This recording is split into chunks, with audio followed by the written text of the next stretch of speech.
Hi, guys. Hello. Welcome to Big Easiest Ways to Wellness. I'm Dr. Holly MacKenna, Integrative Psychiatrist, and I'm here with a fan favorite, Danielle Paciera, our fabulous, amazing integrative nutritionist, dietitian, woman of the world who knows all the things when it comes to eating healthy and feeling good.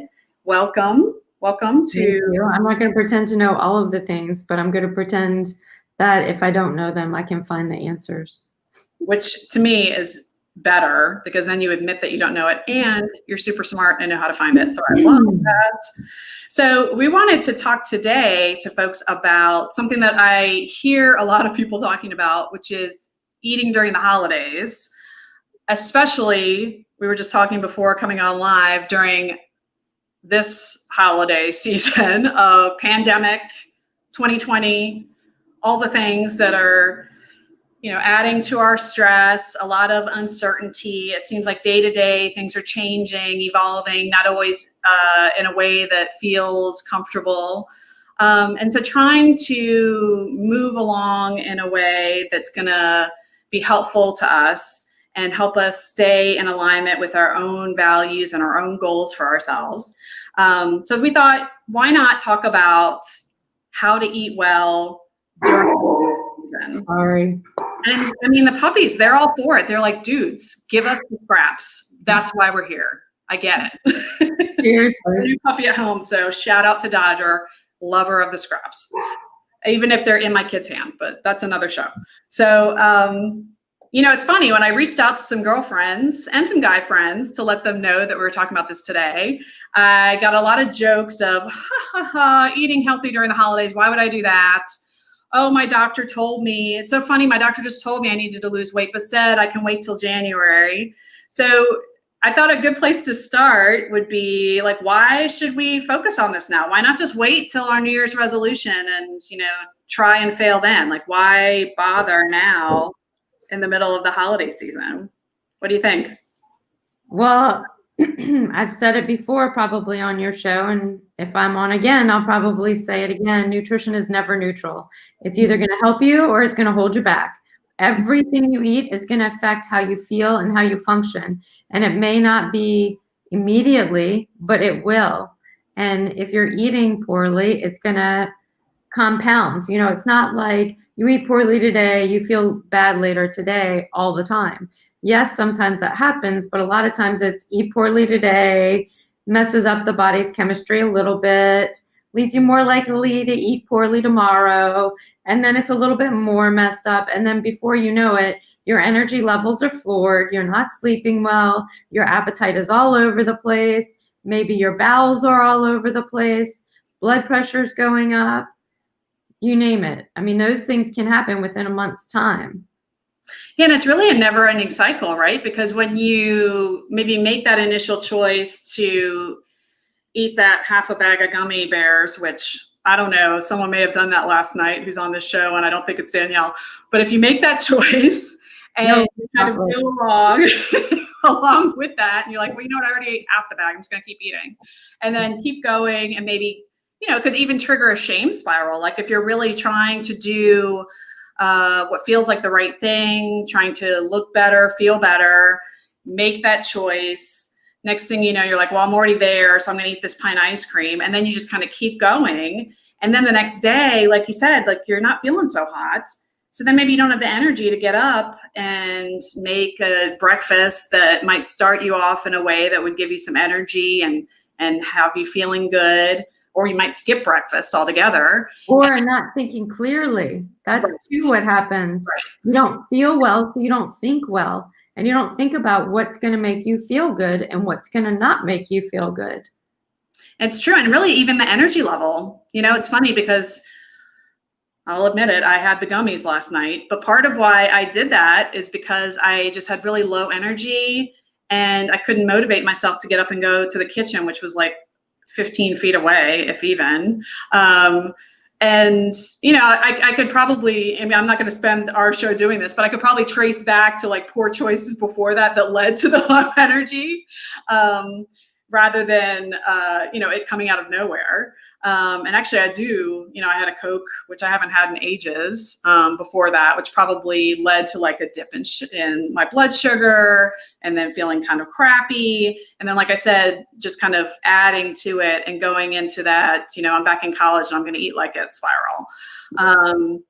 Yeah. So, if you're on that spiral, how do you change that? Like I even just talking about it, and this is only like a 24-hour period that I did this, it almost feels like you're stuck. How it's a lot easier I think, to choice? continue once you're in that cycle. It's Right. like, it's one of those, like a tunnel or a funnel rather. You just get going and you keep going and going and going, and one thing feeds the next. And for a lot of people, it's not going to be until they become a little bit more mindful of how they're feeling and how they want to feel that they're really breaking out of the cycle. I think one of the most important things is to think about eating from here, not from here. If you're thinking, gummy bears, that's like right there or right here. Yeah. It's not what your body's telling you. So your body is really wise. You have this internal wisdom.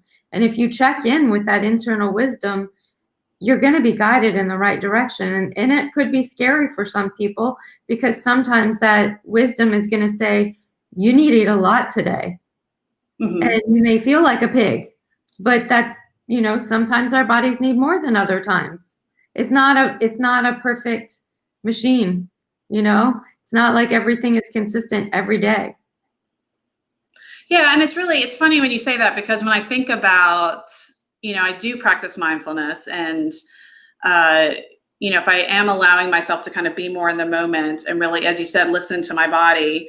I could have had an orange. I have some beautiful satsumas that my landlady gave me before she went out of town. So many things in our area are available that are gorgeous and yummy. And are going to be better choices for my body and give me the energy maybe that I would have needed to get up and make a healthy dinner. Fortunately, I have a lovely Italian husband who did it for me, but I could have made a choice in the moment that would have gotten me up to do it instead. You said a word, and that's the key word, I think, for a lot of people right now. Think. You had to think about it. But what's going on? Okay, so we're thinking about not having a lot of income and having to get people gifts. We're thinking about, well, am I going to have the normal Christmas dinner at my house where I have 30 people over? Or am I only going to keep it to 5? Or can I have 10? And then it's, well, what am I going to make? How much of it am I going to make? Do I know? Oh, am I going to make the goodies for people? Oh, I don't get to go to that party. Oh, well, wait, now what do I need to wear to that? Are we going to do an online? It's this, the COVID just has the mind spinning. It really does. When the mind is spinning like that, it's overwhelmed. And if we wait until we're hungry, the mind's already exhausted. The brain's not going to work right because it's hungry. So we're not going to be able to think about what to eat in a way that is really appealing. We get so used to doing things like, yes, you could eat a satsuma.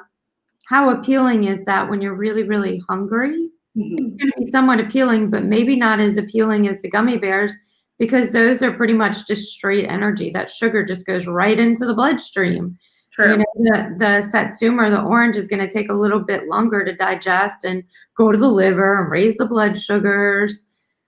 But if you think about doing a satsuma on a plate, maybe with some Marcona almonds and a little bit of a few pieces of dark chocolate, all of a sudden it's a lot more appealing. But when we're thinking about everything else in the moment, we're not going to think of that. So having a little forethought, I think, is crucial for these times. It's crucial for the holidays normally, but because of what's going on with all the COVID foolishness, and I don't mean to discredit it, it's just I'm sick of it. Yeah, the reality. Yeah. So I think it's even more important right now to have that forethought, because if you think about it ahead of time, then you're going to be more effective and you're going to overall put less thought to it, because then you can just go through the motions. It's interesting. And what you said actually triggered something for me. When I talk to some of my patients and those who have started a different journey with their relationship with food often do talk about, gee, doc, now I find that I'm making myself a menu. I'm shopping in a different way. I'm planning out the different meals that I want to make.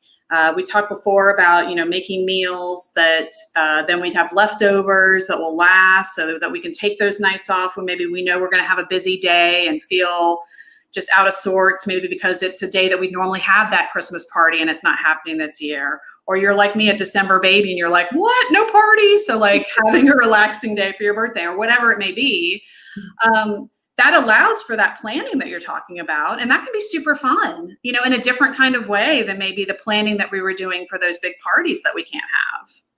Planning for ourselves. And it doesn't, some people are overwhelmed with the planning and the meal planning, the menu planning, because they overthink it. Sure. They want to get it perfect, but you can do minimal, like, okay, right now I'm eating breakfast. Where am I going to be for lunch? If it's not home, which it is for a lot of people. Okay, what's in the fridge? What can I have? You don't have to have like a strict menu written out that you follow, but if you have even that little forethought, that's going to steer you in the right direction. Yeah, Kim just added Kim Finney, my lieutenant for Muses. Shout out to the Muses. So she just did an elimination detox diet. She did this under the guidance of a physician. I know the person that she's working with. And so one of the best things that she learned was that meal prep. I think that's a great example because, this is a woman who's got her stuff together and who I admire a great deal. And it's great that she's able to do that and do that for her family and kind of let herself then have the time outside of that to do what she needs to do as a professional woman. That's wonderful. I don't know if you're familiar with it, but epicurious.com is a website, all things cooking. Mm-hmm. Epicurious is the company that has, I think, the magazine Savior and Bon Appetit. I think there's another one too. I just don't remember it. So they had something that was maybe the whole 90, something like that, or I can't remember exactly what they called it, but it was menu planning and cooking everything for like 90 days, or maybe it was 30 days or something like that. And it's not the whole 30, it's different. Mm-hmm. But one of the things that they did, and I've seen this with other detox or elimination type of plans and programs, is that they'll have you cook one thing and then you use part of that as a meal later. Mm-hmm. For example, one of their, in the Epicurious thing, there was a white bean dish that they cooked for dinner, but then the next day there was like a white bean toast thing in the morning. Yum. Beans and toast. Hello. I love that. And more dogs again. Sorry. Hey, construction people are like, give me. Are getting very close. Do you want me to mute? No, it's all good. It's all good. Okay. Yeah, and it's funny. I recently was able to do some cooking with Andy Weil, who's over the Integrative Medicine Fellowship that I'm fortunate enough to be a part of, and he talked us through making his famous kale salad, his Tuscan kale salad. Amazing. And he mentioned, this is something that will that can last for more than a day. It actually tastes even better the next day. Mm-hmm. And my wife's husband said, you should really add some salmon to that, which I totally had some smoked salmon. Really, yeah. Oh my God, it was like 2.0 of amazingness. So like you said, just kind of taking something simple, and it doesn't have to be a fancy kale salad, which actually is super easy to make. I'll make a video about it one day. But it could be your hamburger helper, whatever it is that you happen to have made the night before, adding a bit of a twist to it to have something different for lunch that maybe you can be excited about. Your helper with avocado. Why not?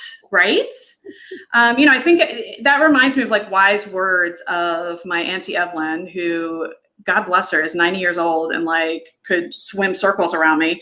Amazing woman. When my father passed away and my mom was home alone as a new widow, and Auntie Evelyn had been a widow for quite some time, she said, my mom's name is Claire. She said, Claire, make dinner for yourself every night and set the table, pour yourself a glass of wine, thank yourself for this amazing meal that you made yourself, and, enjoy your meal. Like, still do all the things, like set the table, make it nice. I've seen people do that even for Thanksgiving, folks who were staying within their pods. I saw a wonderful woman doing that to acknowledge that she'd normally be with a group of family, and she had a table set for, I think, her husband and child, and it was beautiful. She had the crystal out and all the beautiful, settings and the fancy napkin folding that I could never do. And it was gorgeous. And it was a lovely way to still celebrate a holiday in a way that felt special, but allowed for her and her family to stay in a safe pod that, would keep them safe, keep their loved ones safe that maybe they would have seen otherwise. So, there's definitely ways, like you're saying, to maybe take things that we normally eat, make them a little special, add some avocado, add the special dinnerware, whatever it may be, and kind of give yourself that little special time around a meal that maybe you might otherwise fill with the gummy bears or whatever it is that you're kind of eating your feelings with. There's other ways to spoil yourself. Ritual is really important for these times.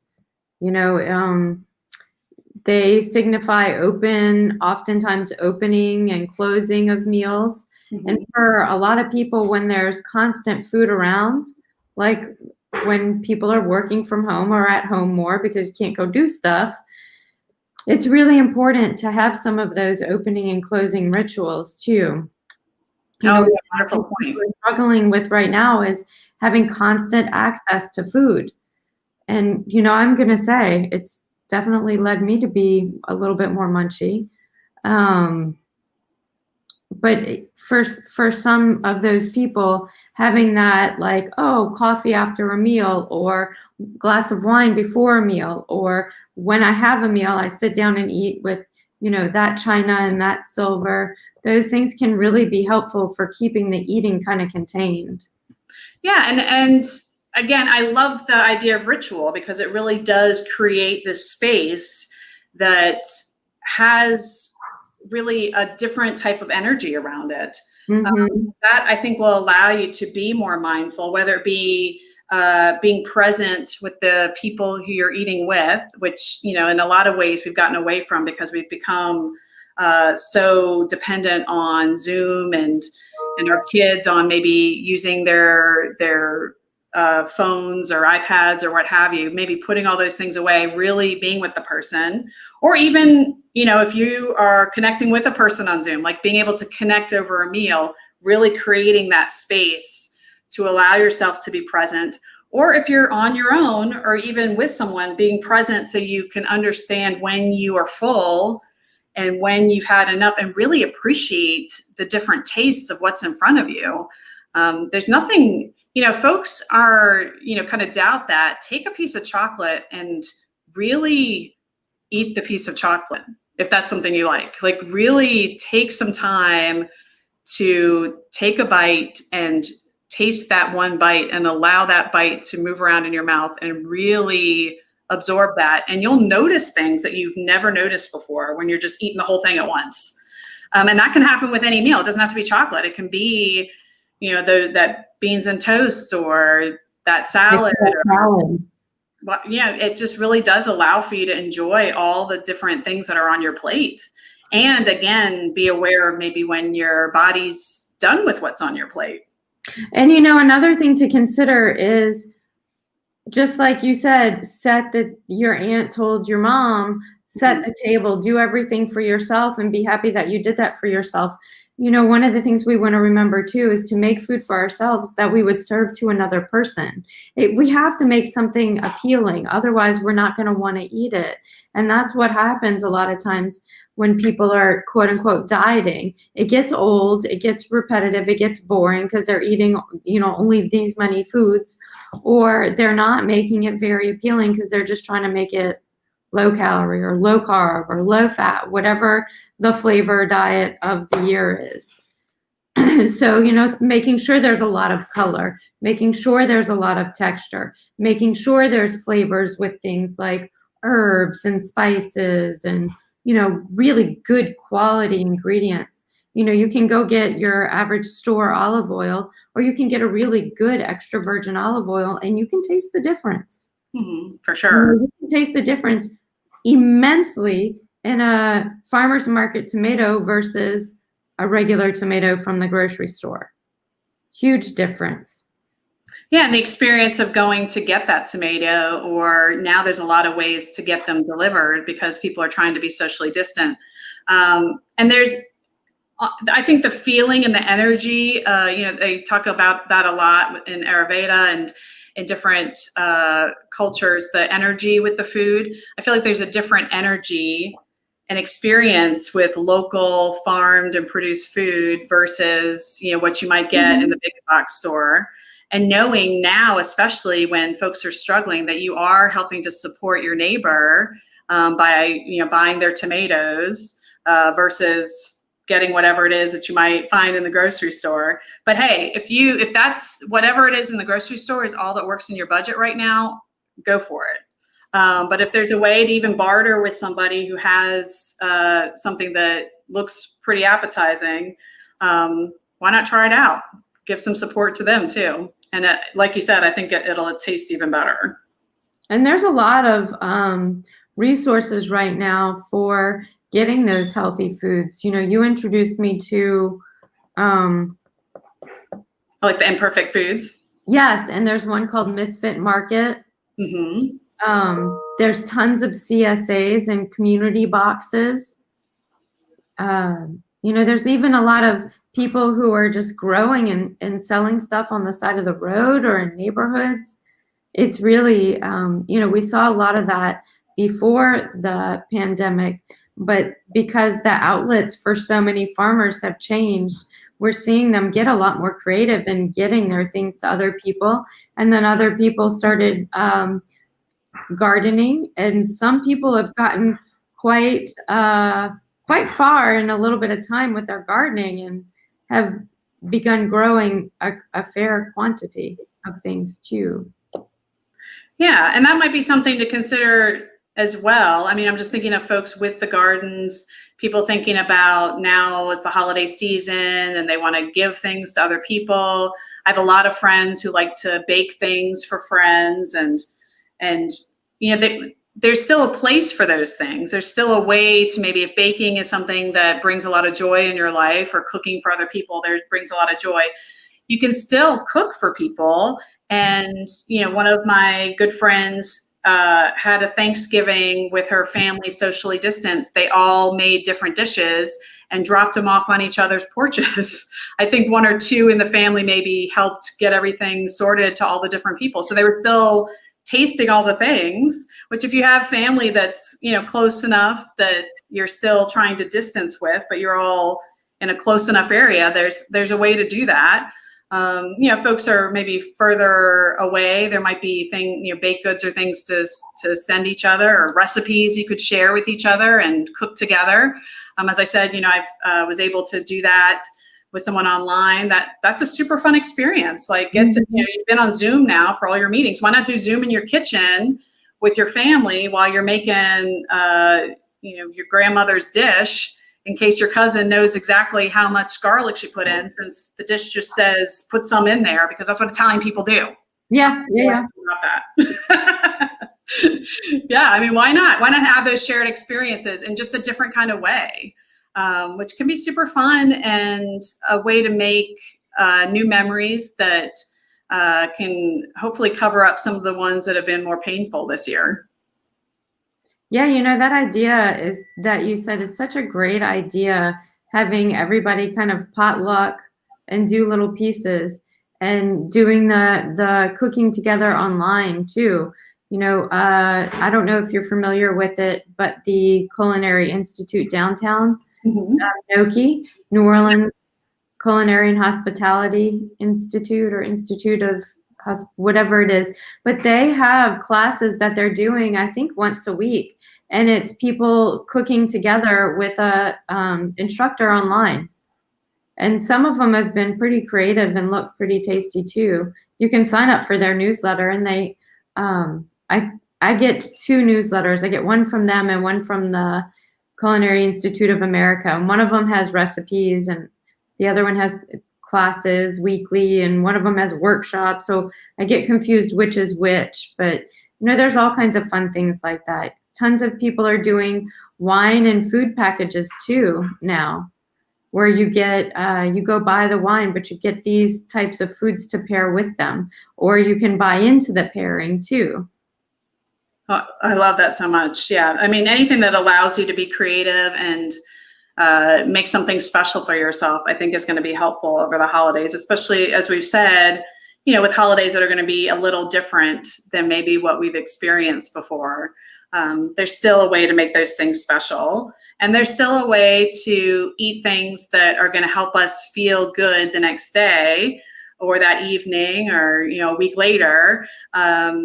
And still feel special in the moment and feel like we're spoiling ourselves in the moment, either by, like we said, like setting a special table or creating something new with some leftovers, or sharing amongst friends and family by doing some distance drop-offs to each other, or cooking online together so you can share recipes in real time. Yeah, there's a lot of different ways to still enjoy the holidays right now, even though they might look different than what we're used to. But that's okay. We'll get through it. We've survived this much. That's what 2020 has taught us, is that we're all pretty resilient. We can get through it. We're talking about eating healthy, eating to feel good. But the reality is we all have certain things we look forward to eating during the holidays that aren't necessarily those feel-good foods. They're the feel-good on my tongue foods. And those are the foods we like to bake for other people. One of the ways that people nurture each other is through cooking. And baking is an enjoyable activity. So I don't think that there's necessarily going to be any less of them. And I don't want to just kind of ignore that, because it's still going to be around. So I think it's helpful to maybe bring into the discussion a little bit of how do you navigate when you're stuck at home with all of these foods right now, and you may not have that many people coming over. Right. Normally you might put out a plate of cookies or put out this fruitcake that somebody made you, so you don't have to eat it all. Well, we can't do that now. So right. Knowing how to manage yourself in the house when you have like key lime pie or fruitcake or rum cake or chocolate chip cookies, fudge, brownies, you name it, peppermint bark. Yeah, I mentioned to you the key lime pie. It's a reference to my mom. She got key lime pie for us to have over Thanksgiving. And I went to see her with my kids the other day, and we had key lime pie left over with our cup of tea. My mother's Irish, so we always have our cup of tea. And she shared with me that she just had a small bite of key lime pie with her tea every night. Since having this dessert with the family. She had bought, a pie. My brother was supposed to come with family for Thanksgiving, but we decided not to do that because we wanted to be safe. And so, she was navigating having more food than she would necessarily need for one person in the house. And so just made this special experience for herself every night, where she got to look forward to this pie that she'd gotten for her family, that she experienced with my kids, her grandkids. So I'm sure that had some nice memories and feelings with it. If you don't have that, she, as I mentioned, had us to share some with, but maybe you're by yourself and you really want that pie. That's okay. But, you still have like the mailman or woman coming by, or, if someone's delivering something to your house. There's still folks that you might interact with, even not directly, but maybe a neighbor that walks by with their dog every day. There's still a way you can share that experience with people in a safe, socially distanced way that brings the spirit of the holidays to what's happening. And I guarantee you, if you start giving stuff away, especially stuff that you love, it feels really good, and being able to share that with someone and then maybe have a conversation about how good that pie was. Why not? Why not try something new and maybe meet some folks in a different kind of way if you're socially distancing and don't have a lot of people in your pod. There's still ways to be creative and kind of find experiences to share with other human beings, which is what the holidays are about, and what people really enjoy, I think, is kind of having that sharedness. Yeah, really. Yeah. We need to remember that. Yeah. I mean, you can even just go to your neighbors, leave it on the porch with a note. It doesn't even have to be something, as dramatic as catching the person dropping off your mail. It can be just a simple, hey, I'm 2 doors down. Happy Christmas or Happy Hanukkah or Happy Kwanzaa, whatever. And a lot of sweets do freeze. Yes, exactly. Yeah. And if it's a special recipe that you usually make for your grandkids or for your family, maybe this is the year to teach them how you make it by doing some FaceTime and doing it at the same time. And, while you're baking, you guys can all just sit around and chat, but you can actually be online together while you're making it. And then maybe they'll try to make it. It won't be as good as yours, I promise, but they can try.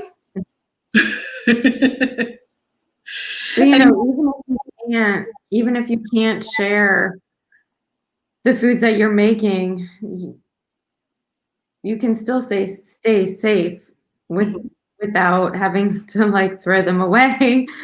Right.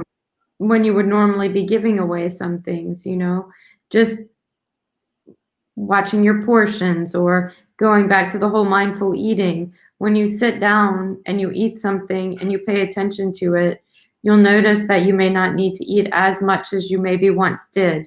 It's not quantity that satisfies us and triggers those feelings of, oh, okay, that was enough. It's quality. And if you aren't paying attention to what you're eating because you're watching TV or working, then you can miss some of that quality, and you'll need to eat more to feel satisfied and to feel able to stop. When we don't sit down and enjoy something, we don't always taste it fully, because when we're eating standing up and when we're eating on the go, the body's in part in that stress drive, and some of the blood and hormones and whatnot get shunted away from the palate, so you aren't even capable of tasting things fully.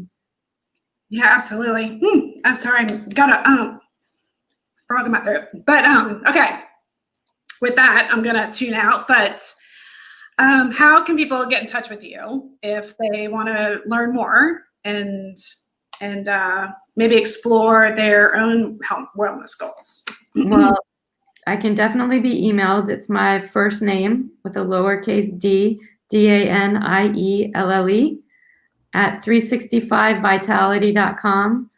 The 365vitality.com is also my website. So people can just go on the website too. And then I have a phone number listed on the website. And that is one that you all can use to reach me. That's 504-264-2813.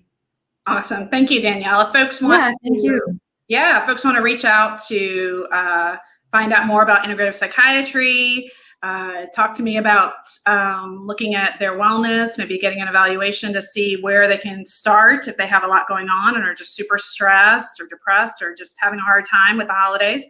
That's my website, darwellnessnola.com. You can. And I'll say, I'm going to jump in here. If you're not going to do it, everybody should have a Holly. She's great. Oh, thank you. Oh, you're a blessing. Thank you so much for joining us today. You're brilliant. I adore you. I'm grateful and thankful to have you in my life. And likewise. Yeah. So we'll have more of you in the new year, I'm sure. So thank you, everybody, for tuning in. And please enjoy your holidays. Have a safe holiday. We're sending our love to all of you. And I know it'll be a great new year.